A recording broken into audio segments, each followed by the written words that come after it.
Lugar onde histórias vi... Não, errei. É Cleiton. Eu Mas tive... bastante... O que aconteceu? Tá foda, hein? Tem que pagar melhor esse... Esse mês não tem salário, hein? Vou descontar do seu salário, hein? Pronto, podemos começar de novo? Está começando o Store Talks, o lugar onde empreendedorismo vira história e histórias inspiram empreendedorismo. Eu sou Felipe Bahia e no estádio de beisebol a melhor coisa que deve ter são os cachorros quentes. Eu sou o Cleiton Quintino e não sei porra nenhuma de beisebol. No episódio de hoje falaremos sobre filmes, mais um da série Store Talks Filmes. E no episódio de hoje será O Homem que Mudou o Jogo, um filme estrelado por Brad Pitt. Uma história que não é tão óbvia como o último episódio que nós fizemos da história do McDonald's, mas também tem muitos insights de empreendedorismo aí. É um aí, filme, Cleiton? como eu te disse, é um Não filme entendo difícil de nada de assistir. Nada de beisebol, foi um filme duro de assistir. Dormi umas 3 vezes no filme. Tá desestimulando o pessoal aí. Assim, se vocês gostam de empreendedorismo, assista esse episódio, mas não assista o filme. Porque é o que você disse, é muito... Não é óbvio. Não é óbvio. E o mais complexo, pra mim, assim, se fosse algo inovador no futebol, por exemplo, que é algo que o brasileiro tá mais habituado. Eu também não entendo nada de beisebol. Seria mais fácil de pegar Absorver o que o cara fez de inovador. Mas no beisebol, você entende pelo contexto, o pessoal chama ele de maluco, e é o que acontece com muito empresário, muito a mídia empreendedor, criticando, os fãs do time, os fãs, todo mundo. Caindo em cima. E assim, você entende que ele tá fazendo algo fora da curva. E ao longo do filme você vai, porra, não sabia. Mas assim, quando ele começa a falar, você fala, que besteira que você tá falando. Até você acaba criticando ele, fala, deixa de ser tonto, você tá inventando moda. O cara tava tentando inventar a roda, né? É um processo altamente estabelecido ao longo de décadas, né? No processo de seleção de jogadores para um time de beisebol, né? E o cara vem com essa ideia maluca porque ele viu um cara que fazia estatística de jogo, de jogador. Sim. E aí ele começa a bater em cima disso aí. Mas, assim, até pra gente fazer um início aqui, apesar de já termos iniciado, eu anotei uma frase que aparece logo no começo do filme, antes de começar o filme propriamente, né? E eles exibem lá. Que é do personagem real que o Brad Pitt interpreta, Billy né? Bean. Billy Bean. É do Billy Bean? É Billy Bean. O Peter Brand é o estatístico. Isso, Billy não, na verdade a frase é de outra pessoa, é de um outro jogador, inclusive, que é o Mickey Mantle. É inacreditável o quanto você não sabe sobre o jogo que você vem jogando a sua vida inteira. E, cara, às vezes eu já me peguei, assim, depois de ter lido essa frase, tentando analisar, né, tudo que eu já fiz dentro dos meus negócios. E às vezes parece que a gente não sabe o que está fazendo mesmo, cara. Né? E... é difícil, porque você começa a cair numa real. Cara, será que é desse jeito mesmo? Será que eu fiz isso? Será que eu deveria ter feito desse outro jeito?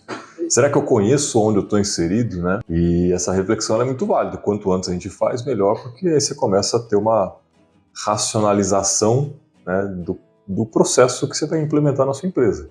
Sim. Porque, sem saber o que é o seu negócio e tudo que envolve ele, você não consegue tomar uma decisão plenamente assertiva. E óbvio que é difícil você conhecer tudo, né? 100% é praticamente impossível.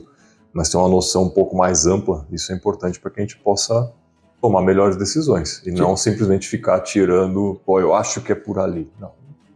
Achar num negócio é um risco muito grande. Tinha uma máxima, não sei de quem é essa frase, da série Frases que eu cito que eu não faço a menor ideia de quem disse. Alguém disse isso pra mim, não faço ideia, que era assim: quem acha não sabe nada. E eu levo isso, porque quando o cara começa uma frase, eu acho, você fala, beleza, ele não sabe. Um parpite. Aqui em Piracicaba é parpite. E isso é muito real, porque isso aconteceu comigo. Você tá falando de negócios, e vamos trazer pra empresa também. Como empregado. Eu fiquei 10 anos numa empresa, dentro do setor fiscal de uma empresa, de uma multinacional. Imposto, analisar imposto. Uma grande empresa. E quando eu saí de lá, eu falei, não, eu sou foda, eu sou um tributarista, eu conheço muito de CMS, conheço muito de PIS e COFINS, conheço muito de nota fiscal, conheço muito de muita coisa chata que ninguém liga. Mas todo mundo precisa. Mas todo mundo precisa. Aí eu entrei numa outra empresa, aí como consultor. E os primeiros 3 meses eu só lia. Porque o dono falou assim, o que você sabe? Eu falei, eu sei de CMS, sei fatos geradores, tem um monte de coisa chata. Tá, então como você não conhece o mercado que você está entrando para consultoria, leia as respostas dos chamados que a gente faz, antigos, você vai ler a pergunta do cliente, você vai ler o contexto nosso, a base legal, você vai começar a absorver o que é esse segmento que você está entrando. Aí eu falei, caramba, não sei porra nenhuma, velho. Tinha umas coisas que eu fazia, né? Porque a empresa grande, como ela é segmentada, tinha muita coisa que eu fazia porque o supervisor mandou. Eu nunca parei pra me questionar. E às vezes nem o supervisor sabe por quê, né? E aí, de repente, eu tava lendo nos processos, lá nos chamados, eu li uma pergunta que era uma dúvida recorrente lá. E eu falei, caramba, a gente podia otimizar o processo da empresa, em cada carregamento, agilizar 1 hora na liberação de um veículo. Cada carregamento, a gente podia agilizar 1 hora. Uma coisa imbecil que tá na lei que ninguém levava em consideração. Que ninguém leva em consideração até hoje. Eu converso com meus amigos e falo, não, Pedro, continua igual esse processo, essa parte. Eu falo, cara, vocês podiam otimizar, assim, de agilizar os carregamentos, os tempos de espera, o início de viagem, muito. Só que lá hoje, o supervisor tem medo de assumir, tem um estresse que vai causar, e ele tem medo de pôr a cara e esse estresse poder explodir em pontualidades. Assim. Mas, enfim, é isso. Eu vou fazer. Eu achei que eu sabia muito quando eu cheguei lá, eu falei, não sei bosta nenhuma. Quando eu saí de lá, eu identifiquei outros mercados menores, diferentes, que também dão dinheiro, e falei, caramba, eu não fazia ideia que isso existia. Eu acho que comentei isso no primeiro episódio. Sim. Mas isso é muito a realidade. verdade é que tudo que sei é que nada sei, né? Já dizia um filósofo grego antigo. Vou pôr até no Google para saber quem disse. O computador fica aqui só para pegar as fontes, gente, para não tomar aí. Vamos lá. E essa história, cara, é do Bill, né? Billy Beane. Ele era um jogador também, né? Ele era um excelente jogador na escola e tal. Aí os olheiros foram lá, identificaram ele. Isso aí mostra alguns trechos no filme. Isso eu achei muito ruim no filme. É um negócio legal, era uma sacada interessante para ele desenvolver, mas eles fazem muito subjetivo, sabe? É que não era o foco. Aquilo lá, na verdade, durante o filme, aí não tem muito a ver com o episódio, mas, bom, que de certa forma talvez até tenha, né? Porque é o que talvez tenha impulsionado ele a ser o que ele se tornou. Ele questionar mais. Mas era a dor dele. Sim. De ele ser um excelente jogador, né? Uma promessa. Uma promessa, um cara que tinha múltiplas habilidades, coisa que a maioria dos jogadores de beisebol, quando tem no máximo 2 ou 3, ele tinha, acho que... As 5? 5, alguma coisa assim. Eu acho que ele comenta que são 5 habilidades que eles olham, ele tinha 5. E aí ele foi chamado pelos olheiros, né, para participar dos processos, foi selecionado para algum time e no fim ele não conseguiu. Não virou nada. Porque aí mais pro final, a gente deixa o porquê pro final, né? Até anotei aqui que é um negócio muito interessante. Mas essa é a dor dele que leva ele a ser o gerente geral do time, era do Athletics Ace, né? Oakland Ace, né? Que é os Atléticos lá. E é um time pequeno, com um orçamento muito restrito, né? Então ele tinha que fazer milagre para conseguir extrair do time um bom jogo. E o melhor jogador que eles tinham tinha acabado de sair do time. Essa história ela é relativamente recente, né? É uma história de 2001. Sim, bem novo. E é fato real, né? É um fato, né? E tem até um número aqui muito interessante também, logo no começo do filme, né? Que o orçamento do Oakland A's em 2001, nas eliminatórias de 2001, era de 39 milhões e uns quebradinhos. O do New York Yankees era de 114 milhões, o orçamento que eles tinham. Isso era muito discrepante. Em algum lugar eu vi, eu até anotei aqui que era 30% do orçamento. Você pensa, está competindo com um cara que é muito mais rico. Para quem gosta de futebol, é o 15 de Piracicaba tentando brigar com o Flamengo e Palmeiras hoje, que são os times mais ricos hoje no Brasil no futebol. É complicado. Mas essa é a vida do empreendedor que está começando, cara. A gente está com pouco orçamento para começar um negócio, não sabe direito se você contrata um auxiliar administrativo ou se você bota um vendedor. Né? É difícil. Você tem um orçamento limitado e você precisa fazer sua empresa funcionar. Sozinho é difícil. E o fator do time ali que o time do Oakland tem, muito, que eles reforçam muito no começo, que o Billy brinca, ele fala assim, a gente virou um celeiro. A gente fabrica o jogador e quando ele estoura, a gente perde. A gente vende ele, né? Isso acontece no futebol brasileiro. Sim. E hoje o Brasil é um exportador de jogador. E acontece com empresa. Porque você contrata porque o pequeno empresário, ele não tem condição de contratar um especialista. Não. Eu não vou contratar um administrador, eu vou contratar talvez um estudante de administração, auxiliar, estagiário, ensinar ele por a mão na massa, explicar para ele, vou ter que dar acesso a muita informação, porque é uma empresa pequena, eu tenho que colocar muita coisa na mão dele, então o cara vai ver custo, o cara vai ver lucro, o cara vai ver margem.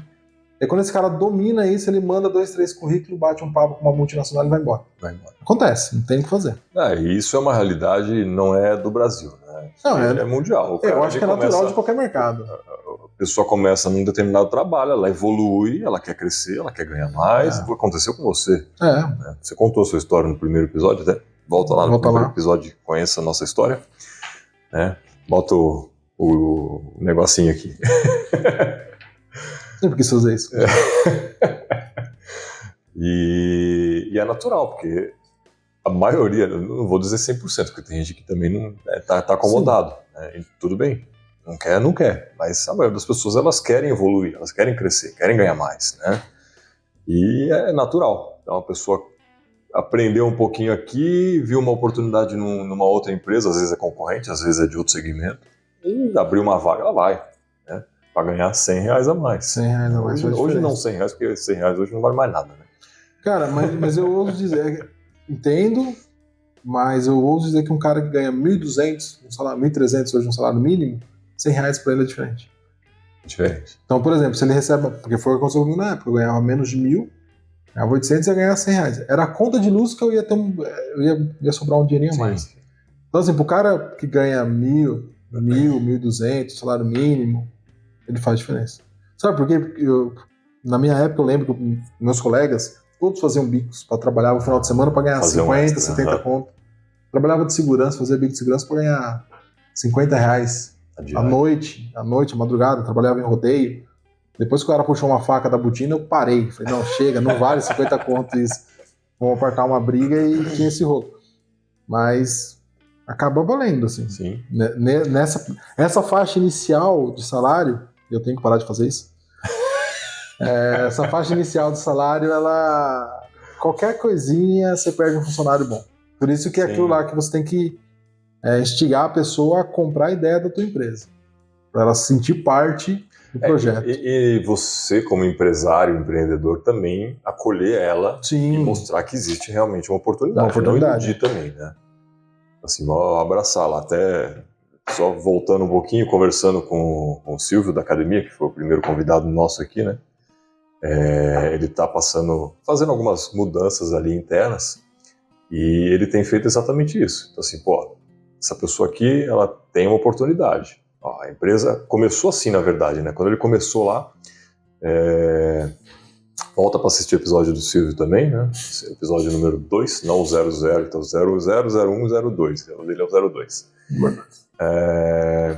Quando ele começou, ele tinha assumido o negócio ali, né? Fez a negociação com o antigo proprietário e chegou para a equipe dele, assim, gente, não tenho como pagar um excelente salário, mas se vocês firmarem aqui comigo, eu vou fazer de tudo para que a gente faça a empresa crescer e todo mundo cresça junto, né?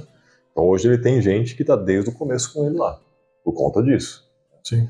Mas que a oportunidade tem que ser real. E a pessoa, o empreendedor, ele tem que botar a cara a tapa também, não é só jogar o povo lá e dane-se. Sim. Né? Vamos lá, tamo junto. Precisa disso aqui? Vou lá, tô aqui. Ele mesmo, ele fala que ele ficava lá, sei lá, das 7 da manhã até 10 da noite. Sim. Né? O começo não tem jeito. Então empreender é isso, né? Mas voltando aqui pro episódio... O homem que mudou o jogo. O homem que mudou o jogo. Ele realmente mudou o jogo, né? Porque depois... No finalmente, o pessoal começou a olhar mais essa estratégia dele e aplicou em outros times, né? Aí, assim, você acha que é melhor a gente seguir uma linha cronológica? Mas o mais interessante é que o Billy, ele não foi o cara inovador na ideia. Ele comprou a ideia. Ele comprou a ideia e aplicou. Aplicou mas pro time, né? A ideia, assim, não partiu, não foi ele que falou assim, não, vou pensar nisso. Era um livro que tinha sido escrito por um outro estatístico, e aí quando ele vai negociar com outro time, o Peter Brand, que é o estatístico desse outro time, fica recusando os jogadores. Que também não entendia nada de beisebol. Também não entendia nada de beisebol, só de estatística. Ele fez economia em Yale. Exatamente. Aí ele olha assim, daí o Billy, que é o gerente, ele começa a perceber o seguinte, que ele oferece um jogador pro gerente do outro time, e o gerente consulta o estatístico e diz, não, esse cara não. Aí ele vai e nega. Mas esse cara é bom, dá pra ganhar dinheiro com ele. Não quero. Quando acaba a reunião, ele fala, viu, por que você me boicotou? Aí ele explica, porque ele conhecia o Billy Bane, ele admirava o cara ali, porque sabe, todo mundo conhecia no meio, e aí ele explica o raciocínio lógico dele, que tentando fazer uma analogia com o futebol seria totalmente esdrúxulo. Eles não compram o jogador por qualidades claras naquele momento, eles compram o resultado. Então ele olha o cara que ao longo da carreira tem uma constância em determinado fundamento. Exatamente. Não importa que ele seja bom no 5, ou seja, porque os olheiros padrões, eles olham até beleza. Sim. Não, o cara tem um perfil, o cara tem um porte atlético, vai vender bem mídia e tal, vai ter patrocinador. E esse cara não. A estatística de jogo mesmo. De jogo. Quanto ele rebate, quanto ele consegue. Aí é onde que eu não entendo, assim. Quantas bases ele ganha durante o jogo. Seria assim, quantas vezes o atacante chuta no gol. Naturalmente, o cara que chuta mais vai fazer mais gol. Aí, no paralelo com o futebol, o Fred é um atacante ruim, tecnicamente. Ele não é um cara de drible, mas ele fez muito gol. Seria mais ou menos isso. Em vez de comprar o Ronaldo Fenômeno, que fez menos gol, mas tem uma mídia, teve um destaque fudido de craque. Esse outro cara não, mas ele chuta bastante. E normalmente esses caras que ele seleciona são caras relativamente baratos. Porque ninguém quer. Porque o cara não tá olhando a estatística dele, a constância dele, como você disse, né? Se ele faz o jogo ganhar. Só que é aquela história, né? O jogo não se ganha com um jogador apenas. Isso aí é o Michael Jordan, né? Inclusive tem a série dele. Muito boa. Talento ganha jogos, mas time, equipe ganha campeonatos. Então eles começam a selecionar esses jogadores, né, que têm essas habilidades constantes e começam a formar um time. Só que eles ainda têm uma grande dificuldade por conta de uma maçã podre no time, né? Então, mas você lembra disso? Técnico, né? Não. Tinha jogadores que o técnico insistia em colocar porque ele achava que era melhor. Isso, então, o técnico boicotando. Mas tinha um outro jogador também, que era a estrela do time, né? Não lembro. Viagem, alguma coisa assim, não lembro agora. Que também não estava jogando em equipe. Ele era ele se achava muito estrelinha. Ele era, no time anterior, ele era terceiro, quarto melhor, e como saiu todos os melhores antes dele, ele se tornou o primeiro, de maior destaque de mídia. Exatamente. Então ele ficava meio que isoladão, treinava sozinho, né?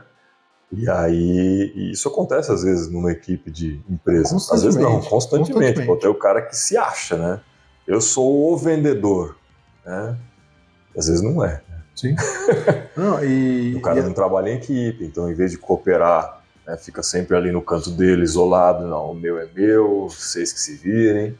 E aí o Billy foi lá e conversou com o cara, assim, você tem que jogar em equipe, tem que ser do meu lado. E aí eu sei que eu fui anotando aqui os pontos, né? Orçamento baixo, ele busca uma ideia inovadora, e esse terceiro ponto é o pior ponto, a pior fase de qualquer projeto. Período de adaptação. Porque a ideia era tão inovadora que ele comprou briga com todo mundo do time. Todo mundo. Do alto escalão. Começou, até te interrompendo, porque eu achei importante pontuar isso.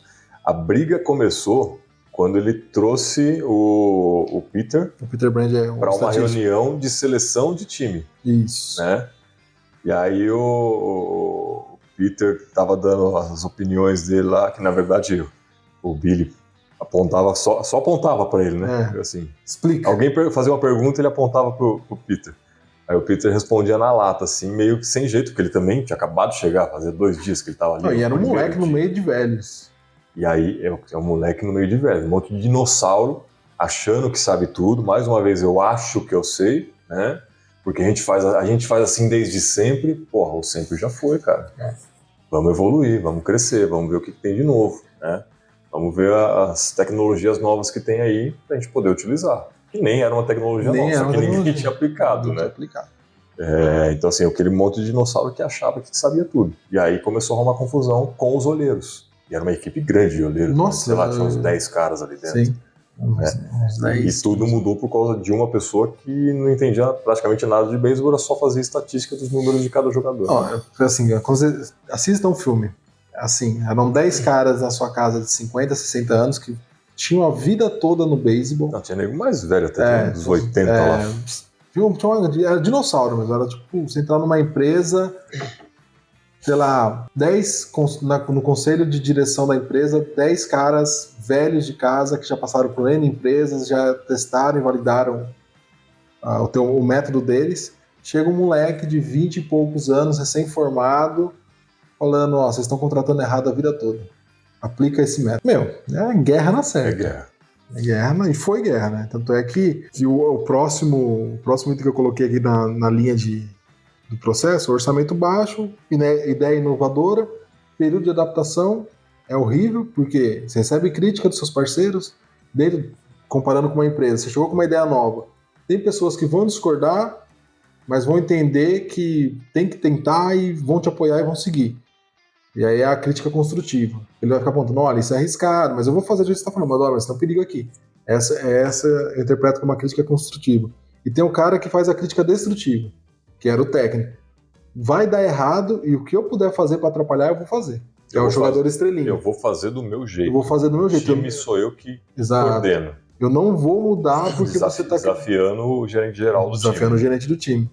E aí é o próximo item que eu acho que é o essencial, a gente já falou isso, foco e disciplina. Porque o Billy voltava sempre pro Peter, né? E falava assim, vai dar certo, que o Billy falava assim, a gente tem 162 jogos, a gente precisa fazer tantos pontos. Eu não lembro esses números. Ele tinha feito a estatística, então, por mais que estava perdendo, estava dentro da estatística. Estava perdendo quando podia perder. Imagine, e aí a mídia tirando sarro, o torcedor tirando sarro. Todo mundo criticando o cara, malhando ele, né? Literalmente. Ele foi humilhado, né? Pelo general manager do Cleveland, né? Que era um time grande. Mas é o que você falou, cara, é foco e acreditar no que ele estava fazendo, né? O Peter, ele tinha muita crença que aquilo daria certo, né? E aí quando o Billy pergunta, né, você acha mesmo que isso vai dar certo? O cara nem titubeou, né? Sim. E tem uma coisa também que eu acho engraçado isso, que é a questão inovadora. Quando você tem muito dinheiro, eu acho que tem 2 pontos que você consegue inovar muito.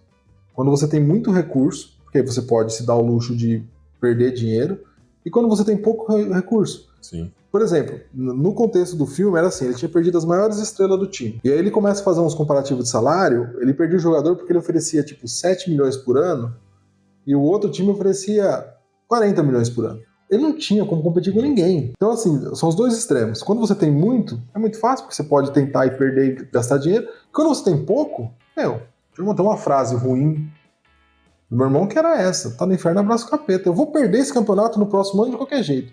Vou economizar o máximo possível, vou fazer uma estratégia nova. Se der certo, beleza. Se não der, na outra temporada eu vou ter economizado um pouco agora e eu tento fazer outra um pouco melhor. Vou perder uma temporada para jogar uma... Você tem que usar a criatividade e otimizar os seus recursos. Sim. Mas isso é complicado, assim. É difícil. Deixa eu ver aqui o que mais que eu coloquei nessa...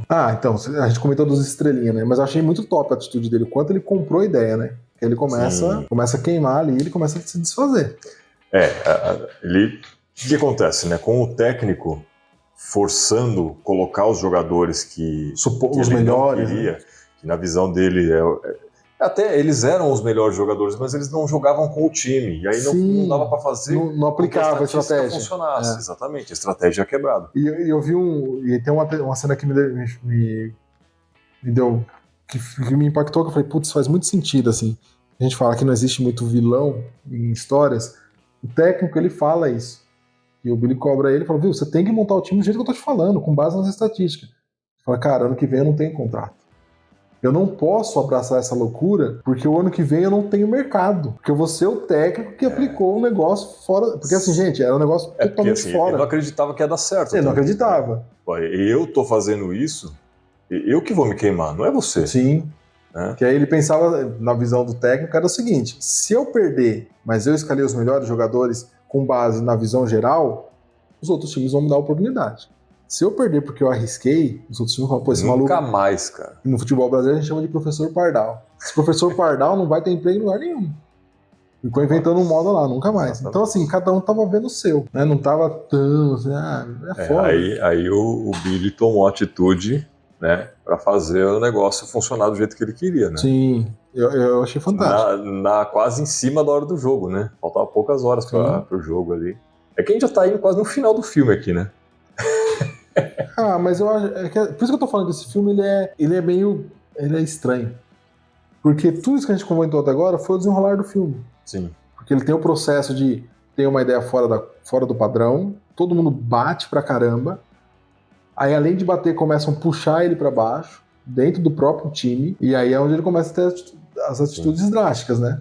Tem alguma coisa antes disso que chamou bastante atenção ali que você coloca? Em termos de negócios, assim, cara, realmente, assim, é que eles vão forçando a dramatização para que esse conceito se crie, né? Sim. Pô, o cara tá fazendo realmente uma loucura. Que maluquice é essa, né? Contrata um estatístico, um economista, né? Nem estatístico, mas tá dentro ali. Que faz análise de jogo. O cara... aliás, tem um ponto interessante, né? Que quando ele começa a buscar as contratações baseadas nas estatísticas do Peter, ele tinha pedido pro Peter fazer 3. Você lembra quantos que ele fez? Não. Eu lembro que foi muito fora. 51. Verdade.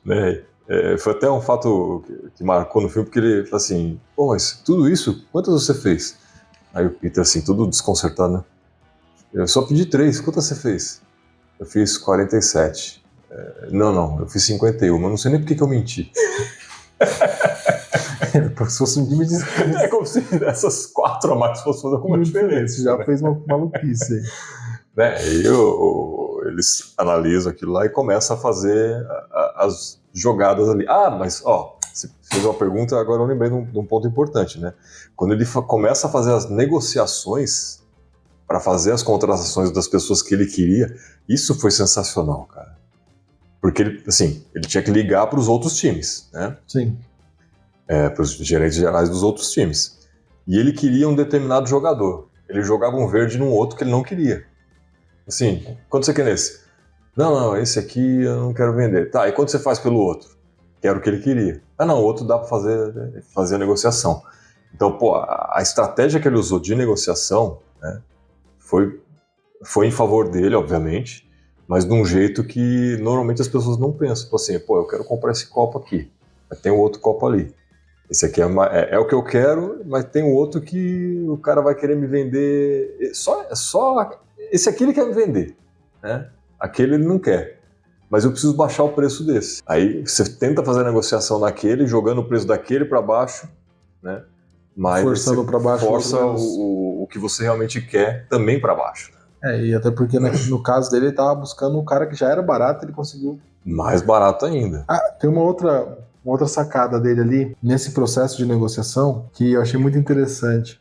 Tinha um jogador que é o que se torna o líder, porque ele escala o líder, ele pega o jogador mais velho que ele comprou do outro time, e o outro time, bem dizer, estava pagando metade do salário. Isso acontece no futebol também. Sim. Que era um cara que já tinha uma idade avançada, já não tinha tanto destaque midiático, mas tinha... que era o estrelinha dele, né? Que era o estrelinha. E aí ele chega pro cara e fala, cobra o cara, e o cara fala assim, você tá me pagando 7 milhões por ano? Aí ele fala, não. O outro time tá te pagando 7 milhões pra não te ter lá. Pra jogar contra eles. Pra você jogar contra eles. Eles estão te pagando 7 milhões pra ver. Você não é tudo isso. Eles me mandaram você. Então é melhor você ou seguir a estratégia, ou você não tem mais casa lá, amigão. Sim. Eu não te comprei deles. Eles estão me pagando pra você não ir pra lá. Pra eu tirar você de lá. Ele dá um choque de realidade no cara, né? Eu acho que o cara... E o cara era bom, só que ele tava se achando demais e não jogava em equipe, né? Mas aí no fim, né, voltando lá na questão do técnico, o que ele faz? Ele começa a mandar os caras que o técnico forçava a colocar no jogo embora. Demitiu o cara. Na verdade não demitiu. Ele começou a vender. Vendeu, porque era o último dia de negociação, acho até, inclusive, né? Sim. Ele começou a desfazer... nos últimos dias ali porque tem no beisebol lá pelo filme, ele informa que tem uma data limite para você fazer troca de jogadores no time, né? Uhum. E aí ele começa a pegar esses caras e troca. E pega o que ele realmente tem mais interesse e manda o cara para outro time, no fim o técnico ficou sem opção. Ele tinha que colocar os jogadores que eram baseados em estatística. Ele queria na estatística, na estratégia do jogo, né? O cara ficou louco da vida, né? Porque não vou lembrar o nome dos jogadores aqui, mas tinha um jogador específico e ele desde o início ele estava insistindo. Não, é para colocar tal. Não, o técnico falou, não, eu vou pôr o outro quer. Não, é para colocar tal nesse jogo. O cara não punha, né? Até que ele pegou e tirou o cara do time, chegou pro técnico e falou: e agora? Hoje você tem que colocar o tal. Hoje você vai colocar tal pessoa no jogo. Não vou colocar. Não, você não tá entendendo. Você não vai colocar ele não é mais do time. Ele não é mais nosso jogador. Ele arrebenta. Isso, o cara ficou possesso, né? Mas é aquela história. Esse é um problema que eu via muito em empresa. Nas empresas que eu trabalhei. A gente tem a nossa opinião, a gente tem a nossa visão, mas no fim das contas a gente tem que respeitar a hierarquia dentro de uma grande empresa, dentro de um time. O gerente, ele tá acima, é ele que contrata o técnico. Sim. É ele que manda embora. Tanto é que ele fala que não vai renovar o contrato com o técnico até finalizar a temporada. E o técnico ele tem a visão míope de todo empregado que, já que eu não tenho nada, eu vou agir contra, eu vou puxar para baixo. Empresa grande acontece muito isso. Tem muito isso. E eu até brinco com o pessoal que ainda tá lá na empresa, eu falo assim, a empresa parece que cada departamento é uma empresa independente. Então, às vezes, vem uma ideia de cima, vamos fazer tal projeto? Alguns concordam, outros discordam. Mas, na minha visão, por mais que você discorde, você tem que trabalhar conforme a hierarquia. Se aquele quer, vai dar merda, mas vamos fazer. Vou fazer o meu melhor dentro da condição que eu tenho, né? Mas não, a maioria das empresas é o seguinte, não, vai dar errado e eu vou trabalhar para dar errado. Aí eu não quero dar o braço... A minha opinião é mais importante do que eu ganhar dinheiro. Então, tipo, o técnico, ele podia chegar, beleza. Vou fazer o que você tá falando, tá? É igual um casamento, você quer ser feliz ou ter razão? Exatamente. Não, mas a realidade é essa, cara. Você pode até não acreditar que aquilo vai dar certo. Mas você tá, às vezes, no caso do técnico, né, baseado num sentimento. Sim. Né? Tudo bem, a estatística ela ainda não estava provada, mas era um experimento. Eu entendo a resistência do cara de, não quero botar o meu nome nisso. Nossa, você não quer botar seu nome, pede demissão e bota um outro técnico no lugar, né? Mas ele não queria sair também da zona de conforto dele. E aí é aquela coisa do cara não querer sair da empresa e tá sofrendo para ficar ali. Né? Mas não quer dar o braço a torcer. Eu sempre falei isso para muita gente, inclusive, né? E vinha me perguntar, tá difícil para trabalhar aqui, não sei o quê, tô pensando nisso aí. Não, mas é que eu vou perder meus direitos. Mas você quer ficar com dinheiro ou você quer ser feliz? Se você tá me dizendo que não tá fazendo bem... tá te fazendo bem, né? Então, não tô gostando, não sei o que. Então, sai. Ou sai, ou compra a ideia e vai até o fim. Exatamente. Ou fica e faz direito. Não fica com o pé nos dois barcos, né? Não dá mais. Tá me fazendo mal. No caso do técnico. Seguinte, não aceito isso, não compactuo. Tem até um olheiro que faz isso. Que aí ele começa a discutir com o Billy, e aí ele ofende o Billy, aí o Billy demite ele. É o chefe dos olheiros. O chefe dos olheiros. E aí ele sai metendo pau pra toda a imprensa. Tá errado, vai dar errado, o time vai cair, o time vai... É o chefe dos olheiros. Então, pelo menos esse cara teve atitude. Eu já respeito mais ele do que o técnico. Não, mas aí você falou um negócio, eu até lembrei, né? Você vê que assim, o negócio estava tão antiquado, né? Esse método de seleção de jogadores, que ele entra numa das salas lá do estádio, né? Onde é o estádio do time em si, do Oakland A's. Aponta para uma pessoa qualquer lá. O que você entende de beisebol? O cara fala assim, nada. Você é o você é o novo chefe dos olheiros. O cara não entendia nada. Você vê que assim, ele já tinha desacreditado totalmente do modelo que funcionava antigamente. E eu acho que o que fortalece... Botou um cara que não entendia nada. E eu acho que isso... Quando você coloca uma pessoa que não entende nada, em qualquer área, é óbvio que você vai ter o ônus, o risco de assumir a bronca. Mas também você normalmente não funciona. Não funciona. Mas assim, ele era um exemplo vivo de que o padrão não funcionou. Sim. Ele tinha as 5 habilidades e foi um péssimo e fracassou. jogador. E o problema dele, eu acho que o que mais frustrava ele, que fica claro, é que ele abre mão da faculdade, que ele tinha uma bolsa, que isso fica claro, e os olheiros falam, ou você joga profissionalmente, ou você vai jogar na universidade e vai seguir sua bolsa. E ele abre mão da bolsa e depois fica velho e acaba não fazendo. Mas ele, acho que esse é um fator que incentivou ele a fazer algo fora da casinha.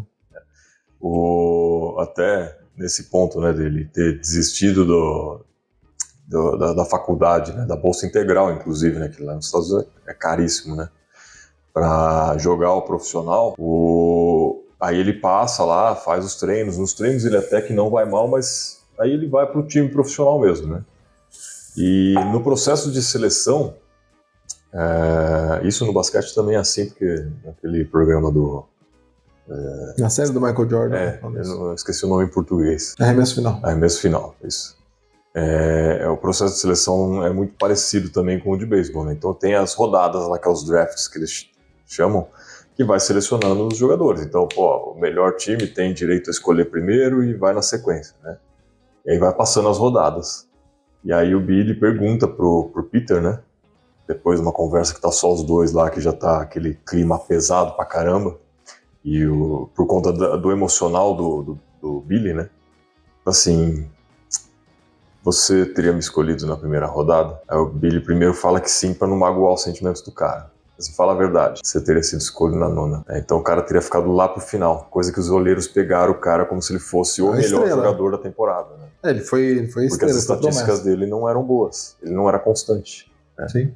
Apesar de ter todas as habilidades, ele poderia ter melhorado isso. E aí tem um ponto que vou revelar mais pra frente. Quem quiser dar um pause e assiste o filme inteiro agora. Mas tem um ponto que faz com que ele não alcançasse esse superstar que ele poderia ter sido no beisebol, né? Mas aí, assim, nessa conversa que eles estão tendo ali, eles vão debatendo alguns pontos e o Billy fala, né? O Peter fala: eu acredito que dos 20 mil jogadores de beisebol que existem hoje no país, existem 25 dentro desse meu modelo, desse meu método, que existe um time campeão, né? Então, isso é uma realidade, cara, porque você não precisa, às vezes, ter o melhor talento, o cara mais caro do jogo para ganhar um campeonato. Você tendo bons jogadores que são ali escondidos, né? Bons jogadores dentro da sua empresa, né? Você vai formar uma equipe que vai ser bem sucedida. E até assim, falando, a gente está fazendo uma analogia com o esporte, né? O esporte só existe um campeão, né? No empreendedorismo não, Então. Você tem concorrentes, né? Mas o cara pode até ser o número 1, mas isso não deixou de você ter o seu próprio sucesso, né? Se sua empresa está crescendo, está tendo faturamento, está tendo lucro, a outra empresa pode estar muito acima da sua. Mas você está sendo bem sucedido. Você ainda está ganhando. Né? E infelizmente isso no esporte não é dessa maneira. Não. O mérito é 100% do primeiro colocado. Os outros são esquecidos, né? Então, graças a Deus, no empreendedorismo não é assim, que senão só existiria monopólios literalmente. Sim. Né? Não funciona assim. Uma outra coisa legal que você pode fazer análise, cruzar com empreendedorismo, com gestão, que eu coloquei aqui, é uma coisa que a gente comentou já no nosso episódio de 2023, que é o planejamento, meta. Lá no começo ele pergunta pro Peter, com base nas estatísticas, quantos jogos eu preciso ganhar para chegar nos playoffs, que são os jogos finais. E o Peter faz os cálculos e quando... Playoffs, só para explicar, é o mata-mata. É o mata-mata deles. O Peter faz o cálculo e quando ele começa a perder, ele vai pro Billy e fica questionando. E aí? Não tá dentro? A gente pode perder, a gente pode... Então ele segue o planejamento. Sim. Mesmo que no começo... Monitoramento constante. Monitoramento constante. E aí tem a questão que é muito difícil achar um empresário que faça isso de forma tão... como que eu posso... tão disciplinada. Porque ele tem até um planejamento, ele sabe mais ou menos como tem, mas ali no papel, assim, pequeno e médio, são poucos, difícil, pouquíssimos.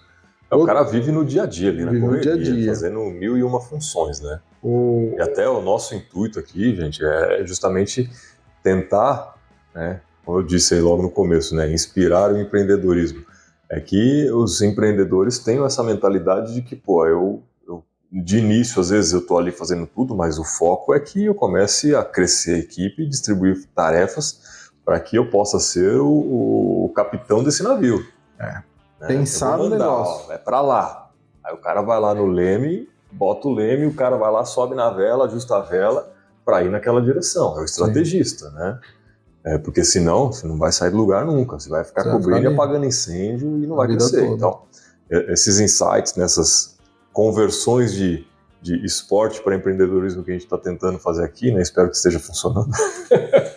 É justamente para isso, dar essa visão de, pô, é o que o Cleiton está falando agora. É um monitoramento constante, não é? Pô, ó, eu quero chegar lá. Larga o papel ali, não anota o que está acontecendo dia a dia, projeto a projeto, né? Então, vamos lá, legal. Hoje aconteceu isso, os números são esses, amanhã como que tá? Tá dentro, tá próximo de chegar na meta, tá dentro do esquema que a gente tinha falado, ó, por dia tem que ser mais ou menos isso, né? Nessa semana bateu a meta? Não bateu. Por que não bateu? Né? Então, se não bateu nessa semana, semana que vem você tem que bater a meta e ainda um excedente. Né? Se não monitorar, o que não é, a gente já falou mesmo, né? Se não monitorar, você não sabe como que tá desenvolvendo. Você tem que traçar o plano e entender períodos. Aí, por exemplo, fazendo o link, o Billy ele tinha lá uma estatística que dizia quantos jogos ele tinha que ganhar dentro de todos. Então não importava para ele perder os primeiros. Ele estava formando a equipe, né? Uma análise com negócio. Abriu uma empresa em janeiro. Cara, você não vai faturar nada em janeiro e fevereiro. São os piores meses. Depende do segmento, mas assim. A maioria. Se pensar assim, de loja, eu tô falando de comércio de rua, né? De rua. Você não vai ganhar dinheiro. Agora, dezembro, final de semana, Dia das Mães, em eventos pontuais, você tira essa diferença. É onde você tem que ter a constância. Sim. Eu sei que em janeiro eu não vou faturar muito. Ainda mais um negócio no início, ele é mais complicado ainda, porque você não faz ideia de quanto de estoque você tem que ter, você não faz ideia do quanto tem que vender em janeiro. Então você vai abrir uma empresa, se você não tiver capital ou da onde tirar recurso para segurar as pontas do negócio, você vai fechar a loja com 3 meses, isso não quer dizer nada. Não quer dizer que você cometeu erros, mas dentro de um planejamento longo tá dentro. Eu vi em Rio das Pedras, lá mesmo, estava conversando com um comerciante outro dia, e ele me falou, a loja abriu aqui, uma loja de brinquedos. Abriu em setembro. Não, outubro, novembro, dezembro. Abriu em meados de junho. Ficou junho, julho e agosto. E fechou. Ficou 3 meses. Uma loja de brinquedos. Outubro é o mês das crianças. O cara tinha que ter aguentado um mês. Natal é um mês que vai ter presente. Ele abriu nas férias escolares. E eu acho que tá certo você abrir nesse período que não tá no pico, para você ir sentindo, para você trabalhar com calma fornecedor. Que ele tivesse capital de giro para segurar minimamente até 6 meses ali. Até o Natal. Porque aí ele chegava ali, ele ia conseguir provavelmente segurar mais um período. Né? Segurar mais um período, gerar caixa. Pô, você abriu um negócio. Planejamento mesmo, né? Sim. Então, assim, se você não começa um negócio com dinheiro ali, eu digo assim, às vezes você não tem dinheiro, e aí tem uma certa resistência de, eu não quero pegar empréstimo para segurar meu negócio. Ok, não é o melhor dos mundos. O ideal seria você ter lá R$1 milhão e começar a brincar. Não é a realidade. Mas se você tiver de onde tirar, você fala, pô, eu tenho que segurar isso aqui 1 ano para eu conseguir olhar 12 meses e falar, não, legal, o negócio é rentável, eu tô pagando investimento, ano que vem eu começo a ter lucro. Beleza? Ou até arrumar um sócio. Ou até arrumar um sócio. Que foi o que Billy fez. Né? Sim. Porque ele queria comprar um jogador específico, né? E o dono do time não queria mais disponibilizar dinheiro. E aí ele entrou como sócio no jogador. O que ele fez? Pô, se ele tava, na verdade, quem estava no telefone foi o Peter, né? Ele que estava negociando com o dono do time.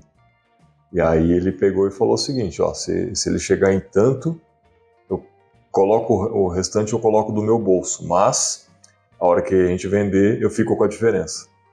Né? Então o cara entrou como sócio, nada impede. Pô, você tá precisando às vezes de caixa, tem alguém que está disposto a investir no seu negócio, coloca o cara para dentro. Né? Eu já vi, assim como foi com o Billy, né? Eu já vi funcionário entrar de sócio na empresa porque a empresa estava tendo dificuldade. Né? E o cara, funcionário, tinha dinheiro e o dono da empresa não tinha. Entrou como sócio, fez a empresa crescer e dali para frente foi bem. O cara chegou a comprar a empresa, inclusive, né? Isso é uma história de um fisiculturista, inclusive, que é o Cariani. O Cariani, ele fez isso. Ele era funcionário da empresa, comprou a empresa e tá aí. Assumiu, existe até hoje. Entrou como sócio, depois comprou o restante da empresa. Então, assim, existem opções. Né? Às vezes a gente está tão bitolado, assim, até por conta do desespero, que a gente não enxerga esse leque. E é por isso que às vezes é importante, né, ter um consultor, procurar alguém que tem uma visão de fora. Isso ajuda muito, cara. Né? Ajuda bastante mesmo. Porque quando você está dentro, eu costumo... A maioria dos empresários que conversam, principalmente esses que passaram por aqui nos programas, a gente sente que a empresa deles é um filho. Eles têm um carinho, eles têm uma atenção, eles têm um amor. E às vezes falta olhar e falar, teu filho não é tão bonito assim. Ele não é lindo. Tem algumas falhas aqui, tem algumas falhas ali. O consultor faz isso, né? Sim. Se você tiver maturidade... O pior é que às vezes o filho não é bonito e também não tá com saúde, né? Exato. E às vezes a pessoa tá tão apaixonada, ela quer tanto que dê certo que ela não enxerga isso. Mas também são pessoas e pessoas. Tem pessoas que são mais abertas a receber uma crítica, que entende que isso é pra alavancar o negócio, e tem outras pessoas que não aceitam. Aí, normalmente, esses acabam quebrando. Sim, exatamente. Não é um negócio sustentável. Não tem como manter isso por muito tempo. Uma hora quebra. Outra característica que eu vi ali dentro do Billy, por mais que ele tenha um jeito mais explosivo e tudo mais, ele era um líder, né?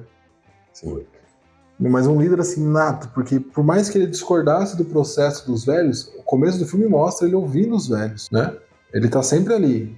Não, mas o que você tá me falando não vai dar certo, a gente não vai achar, fala outra coisa. Então, antes dele buscar a medida drástica dele, a inovação, ele ouve todo mundo. Sim. E aí quando ele esgota ali dentro, ele fala, bom, por aqui eu vou fazer mais uma temporada igual a anterior. Talvez pior. Até nesse momento do começo, né, que ele tá tentando fazer essa revolução lá dentro, até anotei aqui, né, assim, o pessoal tinha um pensamento muito medieval, até escrevi desse jeito. Eles estavam fazendo as perguntas erradas, né? Não é qual jogador é melhor, não é se aquele jogador tem essa habilidade. As perguntas eram outras, né? Que era o time, né? O time tem capacidade de chegar lá? Porque não adianta ser, é o que a gente está falando desde o início. Não são jogadores pontuais que vão vencer o campeonato. Sim. Né? Então era para montar um time conciso. Então as perguntas que estavam sendo feitas ali estavam erradas. E a gente faz isso no dia a dia das empresas. Às vezes você está olhando para o seu concorrente em vez de olhar para você e para o mercado. O meu concorrente está fazendo aquilo. Vou fazer igual. Por quê? Faz sentido? Faz sentido. Porque às vezes o concorrente está fazendo aquilo porque a estratégia dele é aquela. O mercado de investimento tem muito isso. Vou copiar a carteira do primo rico. Vou copiar a carteira do Barsi, o maior investidor pessoa física do Brasil. Faz sentido você fazer isso hoje? O cara fez isso quando ele tinha lá 30 anos de idade, começou a fazer lá atrás. Né? Hoje ele tem um patrimônio extremamente fora da realidade para 99,9% da população do mundo. E ele tem ações que ele comprou a centavos. Hoje valem dezenas de reais. Não faz sentido você comprar ela hoje por dezenas de reais esperando que ela vai chegar a milhares de reais. Pode chegar? Pode. Vai estudar aquela empresa, ver se ela tem essa capacidade ou não. Então, o cara faz isso desde os 30 anos. Ele tem, acho que, 82 hoje. Ou seja, 50 anos brincando no negócio. Então, o cara tem experiência. Inclusive, ele foi um dos caras que falou que todas as varejistas vão quebrar, né? Sim, isso está provado pelo tempo. Cadê Mapping? Cadê Mesbla? Todas estão indo por... Todas acabam indo pro buraco, porque elas dependem da taxa de juros, e no Brasil é uma loucura, né?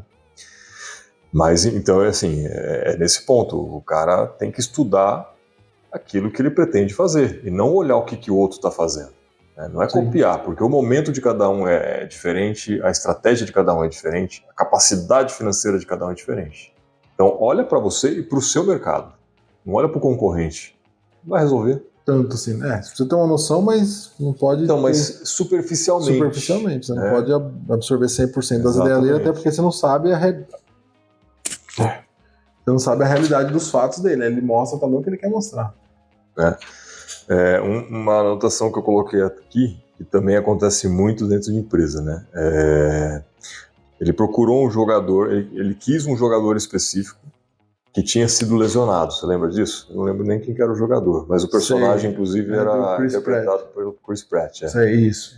E o cara tinha se lesionado, ele era um primeira base, acho que era isso, sei lá, não lembro. Eu acho que ele era arremessador. E aí, ele machucou o braço, porque ele pergunta do ombro. E ele contrata o cara para outra função. Pô, quantas vezes você identifica alguém na sua empresa, né, ou deveria pelo menos parar para ver que o cara faz uma determinada função que, ok, ele é bom para aquilo, mas será que ele não é melhor para aquela outra? Né? E a gente não fica ligado nisso às vezes. Sim. Então, dá oportunidades para a pessoa testar em outros pontos, né? Eu já vi algumas empresas que costumam fazer isso, inclusive, né? Fazer um rodízio. Isso, na verdade, é mais para que as pessoas conheçam o que os outros fazem. Mas trainee, tem muito isso, né? Você é obrigado a passar por diversas áreas na empresa, depois você tem o direito de escolher, dependendo da escala que tem ali e tal. Então, esse é um ponto importante também de se analisar, né? Não fica bitolado. Só porque o cara faz aquilo o dia inteiro não significa que ele não tem habilidade para fazer outra coisa e te ajudar ainda mais, né? Fazer sua empresa crescer e ele se desenvolver também, né? Tem que testar e criar métodos. O Atacadão, ele faz isso muito bem. Só pode ser gerente se você passou por todos. E lá é assim, quando você vira líder de departamento, você não é líder do departamento A. Você é líder do Atacadão. Você fica lá um período no hortifruti, um período no recebimento, um período na frente de caixa, um período na loja, um período nos frios. Então, quando você acaba o ciclo dos setores na liderança, você está para uma posição de gerente, porque você conhece todos. E como o Atacadão está numa empresa gigantesca, você pode ser gerente em qualquer Atacadão. É tudo padronizado. Tudo padronizado. Aí ele tem um coringa, ele acaba desenvolvendo coringas dentro do mercado dele. E a maioria dos líderes, gerentes que estão lá, pelo menos os que passaram, que eu conheci, eles eram assim, tinham entrado como empacotador e foram pulando, pingando o setor. Então ele conhecia toda a loja. Então quando ele ia cobrar um líder de um determinado setor, ele tinha total tranquilidade para cobrar. Ele sabia o que estava acontecendo. Ele sabia o que estava... É o que eu digo, né? Você só pode cobrar quando você sabe fazer. Mas para a gente seguir aqui para o final, que a gente já está chegando no nosso período, eu quero fazer um fechamento aqui comentando algumas coisas que eu anotei, depois você fica à vontade aí para falar o que você gostaria também. Mas basicamente é o seguinte, né? Tem uma frase que eles colocam aqui, né? Poucos olheiros conseguem entrar na mente de um jovem e determinar se ele realmente confia nas suas habilidades. Que era esse o problema inicial, que era a pergunta errada que eles estavam fazendo. Eles contratavam pelas habilidades físicas, motoras dos jogadores. E não se o cara tinha essa habilidade mental de conseguir se concentrar. E por isso que o Billy não se tornou um grande jogador. Ele não era mentalmente capaz de suportar aquela pressão, né? Essa foi a dificuldade que fez com que ele não se tornasse um excelente jogador, apesar de ter todas as 5 habilidades exigidas.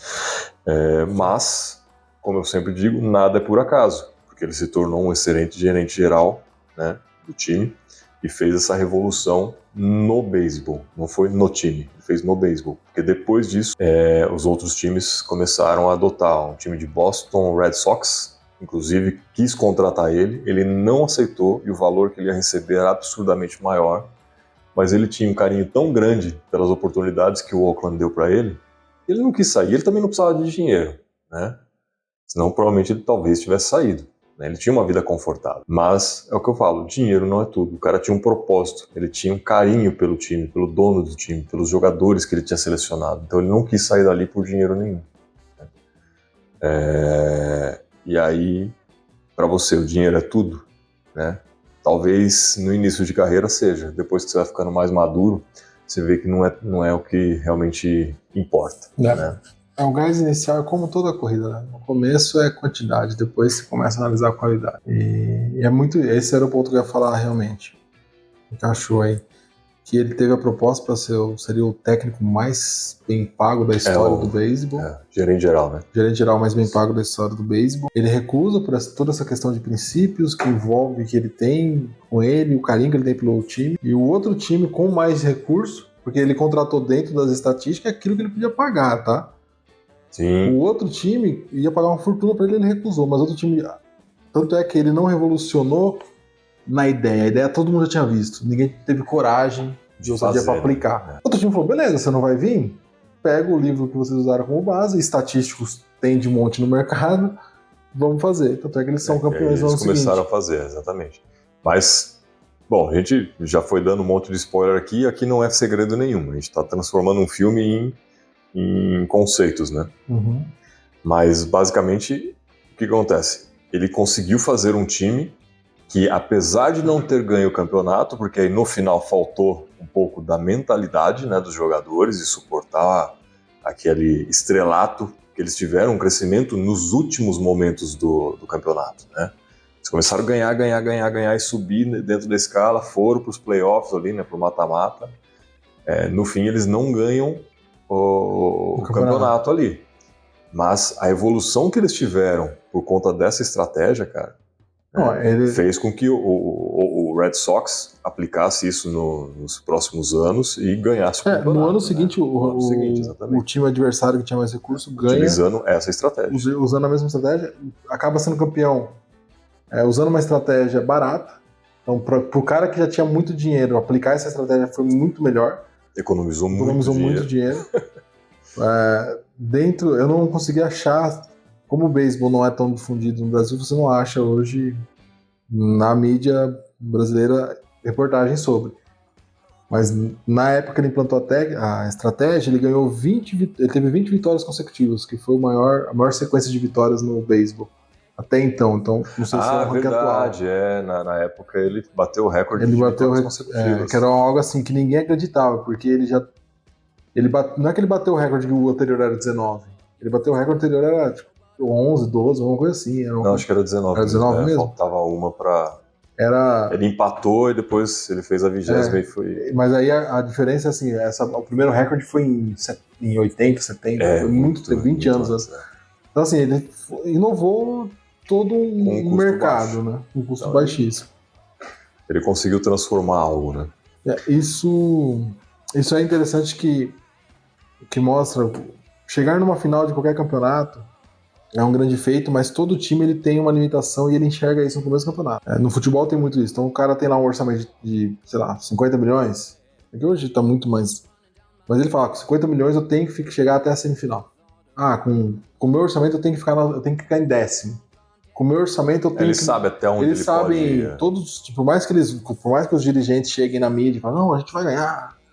Eles sabem até onde eles vão. E bom que aquilo que eu disse, né? No empreendedorismo, né? Não tem essa disputa. Porque você não vai tirar. O primeiro colocado não tira o troféu do segundo.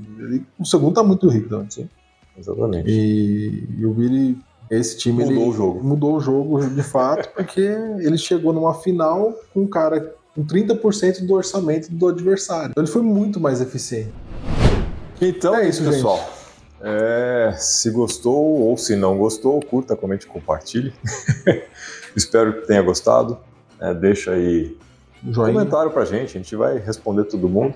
Siga-nos nas redes sociais, no Instagram e no Facebook como @store.empreenda, no YouTube como @storetalks e nas principais plataformas de podcast. E semana que vem tem mais? Semana que vem tem mais. Aí semana que vem é pizza? Semana que vem acho que é pizza, hein? Show de bola. Até mais.